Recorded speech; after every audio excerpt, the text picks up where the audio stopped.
So, my parrot does the weirdest thing. After I give her some food, and she's done eating it like some kind of princess, she always wants a napkin. Why? So that she can rip a little piece of it off. What does she do with that?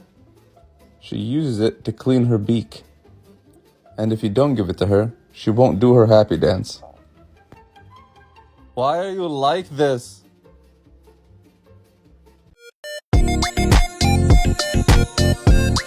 This is a Mr.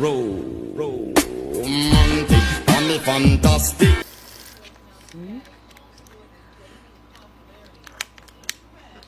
Yeah, that one. You gotta look what you're doing, baby.